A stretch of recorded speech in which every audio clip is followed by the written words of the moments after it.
신앙의 표현 방법이 시대에 따라서 바뀌어 왔습니다. 아주 오랜 이 교회의 역사 이전의 시대에 중세까지 사람들을 천당 가는 사람과 지옥 가는 사람으로 나누었습니다. 그리고 근대의 실존주의 철학 이후에는 구원받는 사람과 그렇지 않은 사람으로 약간 내면적인 기준으로 바뀌었습니다. 오늘 본문이 사멸의 종살이를 말하듯이 오늘의 시대에는 죽음을 전하는 세력과 생명을 전하는 세력 둘로 나눌 수 있겠습니다. 저는 이런 이분법적인 구분을 별로 좋아하지 않습니다. 우리가 사물을 인식하는 과정에서 하지만 경과사항으로 이런 이분법 구분이 필요하기도 합니다.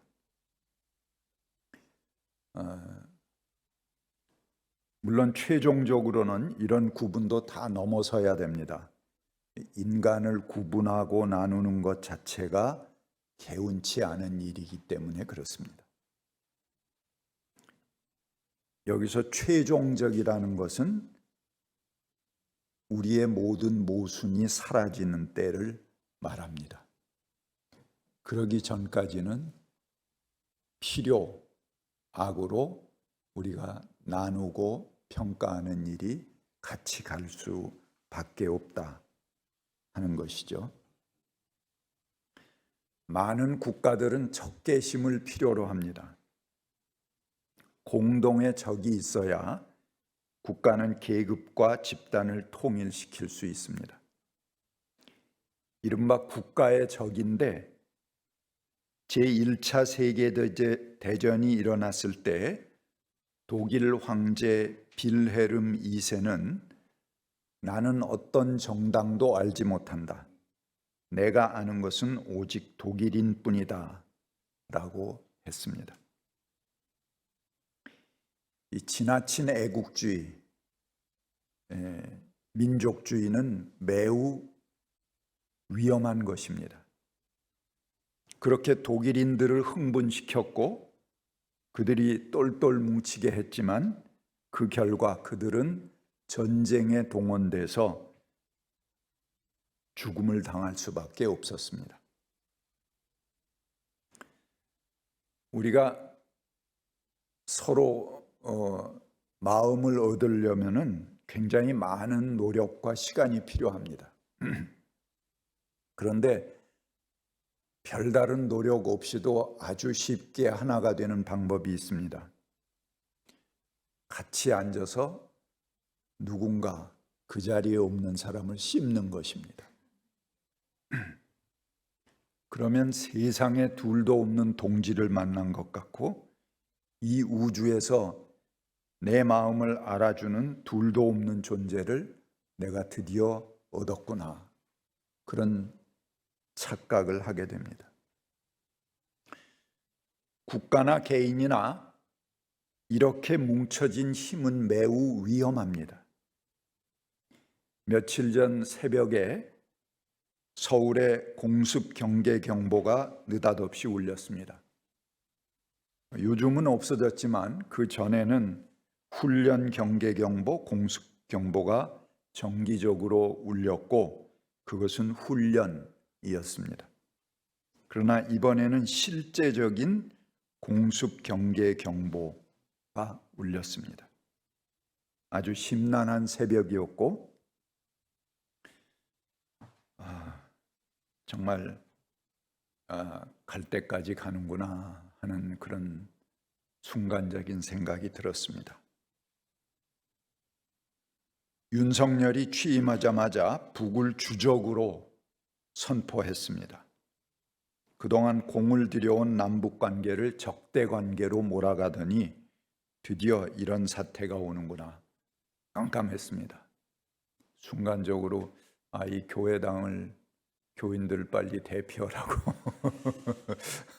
불러야겠구나 그런 생각도 해보고,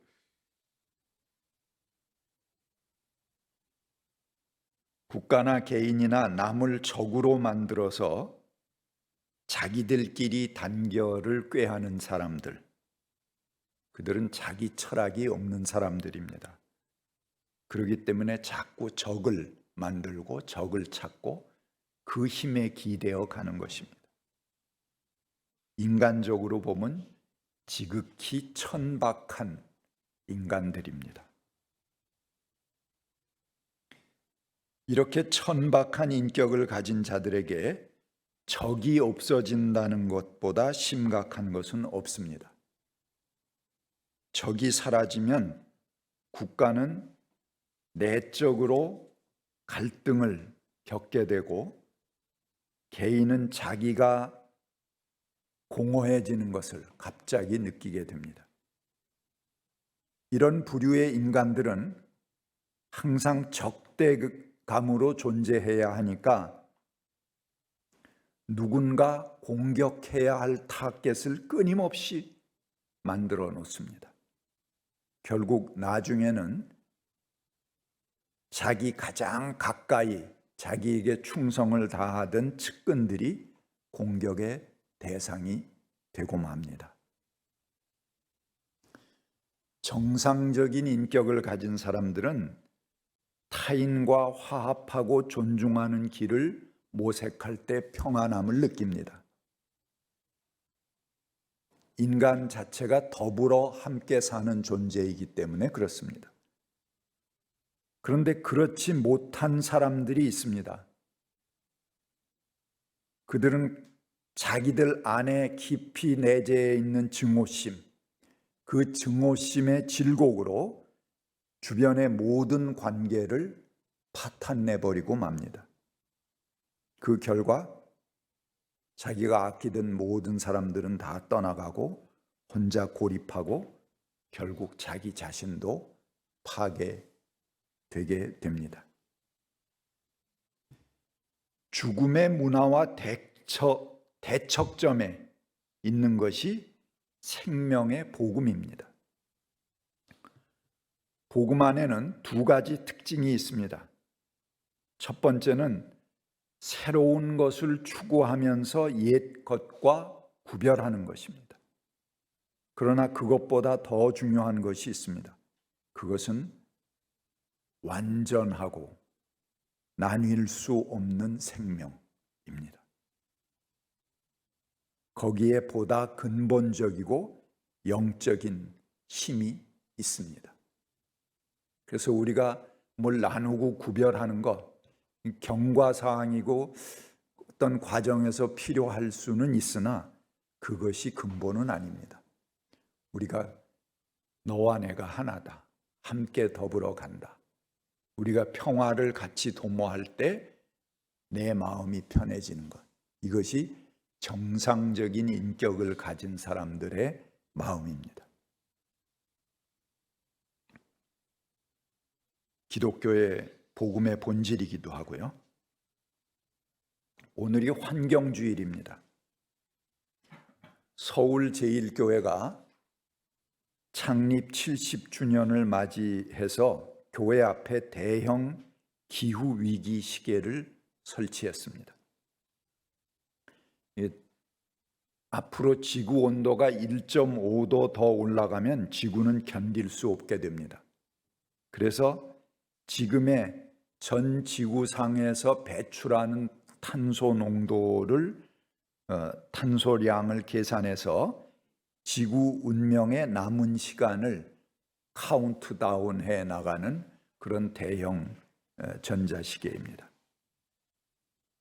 근데 그 시계는 약 6년 정도 남짓한 시간이 남은 것으로 셈해가고 있습니다. 이는 지금 우리가 아무런 조치 없이 지금의 탄소 배출량을 계속해 나간다면 그렇게 될 수밖에 없다는 심각성을 알리고 있는 것입니다. 그 옆에 친환경용품 샵 가게도 만들어서 함께 판매를 하고 있는 것을 보았습니다. 이산화탄소와 메탄가스가 대기권의 오존층을 파괴하고 있습니다. 또 다양한 제초제, 화학비료들은 땅을 불모의 땅으로 오염시켜 가고 있습니다. 세계 기후가 이미 급변하고 있다는 것을 우리는 매년 피부로 느낍니다. 빈번한 홍수와 한발, 이상고온, 이상저온, 병든 지구의 신음을 우리는 매년 긴장 가운데 경험해 나가고 있습니다. 남극과 북극의 빙하층이 급격하게 녹아내리고 있고 함부르크, 방글라데시, 태평양의 섬들은 물속에 잠겨가고 있습니다. 지구 위의 생명 중에 어떤 종들이 먼저 사라지게 될까? 우리는 주목하고 매우 긴장된 마음으로 이 위협을 지켜보고 있는 것이 오늘의 현실입니다.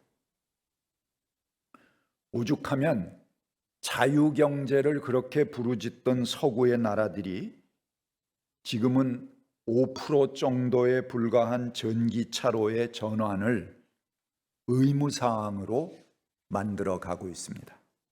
그래서 앞으로 10년 안에 아마 내연기관 차들은 전부 거의 다 사라지게 될 것입니다.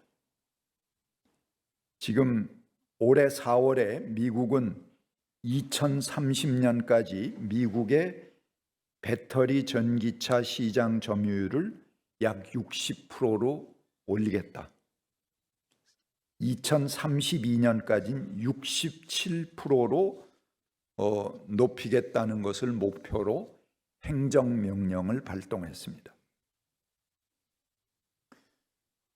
우리를 더욱 불안하게 하는 것은 오존층으로 올라가는 유독가스와 땅으로 스며드는 유독가스를 우리가 다시 회수할 수 없다는 것입니다. 이대로 살아갈 경우 우리의 운명은 이미 정해져 있습니다. 우리는 아직 심각하게 인식하지 못하지만 우리가 지구의 탄소를 줄여가는 행동을 하지 않는다면 지구 생명이 6년밖에 남지 않았다고 주장하는 기후위기 시계의 주장이 현실이 될 수도 있습니다. 가히 지구상에 그 적수가 없었지만 수백만 년 전에 멸종한 공룡처럼 인류가 멸종할지도 모릅니다. 이런 생태적인 파국에서 특히 약한 생명체들, 그들은 가장 먼저 죽음을 맞이하게 될 것입니다. 먼저 숲이 죽을 것이고 그 다음에는 아직 어린 우리의 자녀들이 죽음을 당하게 될 것입니다. 인디라 간디는 가난은 가장 심각한 환경 오염이다, 그렇게 말했습니다. 서구의 제1세계 국가들은 오염물질을 만드는 유해 산업들을 제3세계로 배치하고 있습니다. 이들은 유해 물질을 가난한 나라들에 팔아넘길 것입니다. 그러고 있습니다. 그러기에 가난은 가장 심각한 환경 오염이라는 것입니다. 가난을 유발하는 부정부패 역시도 가장 심각한 환경 오염입니다. 이런 것은 죽음으로 인도하는 악순환적인 구조입니다. 가난은 어디서나 인구 과잉을 초래합니다. 왜? 그것이 자녀를 통한 삶의 보상 외에는 다른 길이 없기 때문에 그렇습니다. 우리도 못 살았을 때는 형제들이 5, 6명씩 다 됐어요, 가정마다. 근데 지금 어떻습니까? 하나 둘 낳는 것도 버거워하고 있습니다. 가난한 나라의 인구 과잉은 그들이 취해야 할 식량뿐만 아니라 자신의 생명의 근거까지도 소비하게 합니다. 그래서 가난한 나라에서 땅의 사막화가 가장 빨리 번지고 있습니다. 게다가 가난한 나라들은 자신들에게 당장 돈을 지불하지 않는 수풀, 우림들을 벌목하고 부자 나라들이 생산하기를 요구하는 대규모 커피 농장이나 옥수수 밭이나 이런 걸로 바꿔가고 있습니다. 세계 경제는 가난한 나라로 하여금 자립 경제를 포기하고 세계 자본들의 독점 체제에 들어오도록 강요합니다. 온 세상을 커피밭으로 만들었는데 그 나라 사람들이 커피를 먹고 살 수 있습니까? 그러니까는 자기들이 정작 필요한 식량은 또 제1세계에서 비싼 돈으로 사와야 되고 자기들이 만든 커피는 싼 값으로 수출을 해야 되는 그런 모순 속에 들어가게 되는 것입니다. 이들은 사과뿐만 아니라 결국은 사과 나무까지도 팔아야 합니다. 이것이 그들의 미래를 암담하게 만드는 일이고 결국 후손들을 희생시키는 일이 될 것입니다. 이렇게 사멸의 종살이를 강요하는 경제체제에 편입할 것을 강요하는 폭력의 문화, 이것이 점점 구조화되고 있는 것입니다. 이런 사회 재편 과정이 이루어지고 있는 나라에서 이 변동 과정의 권력을 이용한 부정부패, 각종 특혜와 탈법이 난무합니다. 우리 사회는 경제적으로는 굉장히 앞서 있지만 이런 사회적인 인프라나 부정부패나 특혜나 탈법 이런 면에서는 매우 낙후되어 있습니다. 그것이 우리가 정의를 부르짖어야 되는 이유이기도 합니다. 우리가 생태적인 삶을 살아가기 위해서 지켜야 할 원칙들이 있습니다.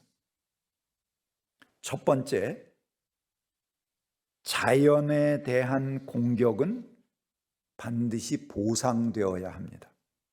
이건 뭐냐 하면 우리가 나무 한 그루를 쓰러뜨리게 되면 다시 한 그루 나무를 심어야 하는 것입니다. 우리가 사는 시가 발전소를 세우려고 한다면 그 시는 발전소가 소모하는 만큼의 산소를 공급할 수 있는 공원을 조성해야 합니다. 제1세계와 제3세계는 자연 파괴라는 악순환 속에 사로잡혀 있습니다. 그러나 이들은 서로 깊이 의존되어 있습니다. 서구의 국가들이 전기차 보급을 의무화하는 것은 잘하는 일입니다. 그렇게 가야 합니다. 그러나 자기들의 콧구멍으로 들어가는 매연은 줄일 수 있겠지만 그것이 지구의 위기를 근본적으로 해결할 수는 없습니다. 제3세계에서 우림을 벌목하고 대규모 농장을 조성하면 이들의 자연 파괴는 기후 변화를 통해서 다시 제1세계에 거꾸로 영향을 미치게 됩니다. 먼저 제3세계가 죽습니다. 그러나 그 다음은 제1세계가 죽을 것입니다. 먼저 가난한 사람들이 죽지만 그 다음에는 부유한 사람도 죽을 것입니다. 먼저 아이들이 죽겠지만 그 다음은 어른들의 차례입니다. 죽음의 문화는 서로를 무적행 속으로 끌어당깁니다. 서로 파괴하고 서로 무너뜨립니다. 수십 년 후에 세계적인 환경 재난과 싸우는 것보다 지금 제3세계의 가난의 문제를 해결하면서 자신만의 성장을 포기하는 것이 어쩌면 보다 인간적이고 비용이 적게 드는 일이 될 것입니다. 하나뿐인 지구는 분열된 인류를 지속적으로 견딜 수 없습니다. 하나뿐인 살아있는 지구는 서로 적대적인 인류를 더 이상 참을 수 없습니다. 지구는 인류로부터 자신을 해방할 것입니다. 정반대의 혁명을 통해서든지 아니면 인류의 천천히 오는 자살을 통해서든지. 지금까지는 군비 확장을 통한 국가 안보가 전면에 부각되었습니다. 그러나 미래에는 공생의 기초를 함께 보존함으로 자연의 안보를 지키는 일이 더 중요한 안보가 될 것입니다. 상호 적대적인 관계를 위해서 더 많은 무기를 만드는 것보다는 서로 공생하는 길을 찾고 서로의 틈새를 버리려는 사람들에 대처할 필요가 있습니다. 제3세계에서의 지속 가능한 발전이 필요하고 제1세계와 더불어 공동의 대지 정책, 생태계를 공동으로 지켜가는 그것을 지향하는 세계 시장이 필요합니다. 이를 위해 작은 지구적 실천으로 우리 교회는 매년 팔레스타인에 올리브 나무를 5그루씩 심어가고 있습니다. 그리고 제주도에 공정무역 귤나무도 심어 놓았습니다. 이 생태계 위기는 곧 현대 기술과학 문명의 위기이기도 하고 자신의 이기심을 위해서 남을 희생시키고자 하는 탐욕을 다스리는 데 실패한 종교의 위기이기도 합니다. 인간의 탐욕을 다스려야 되는 게 종교라면 이 종교도 실패하는 것입니다. 서로 상생하고 함께 존중하는 길을 찾지 못한다면 우리는 죽음의 종살이를 벗어나지 못할 것입니다. 같이 묵상하겠습니다.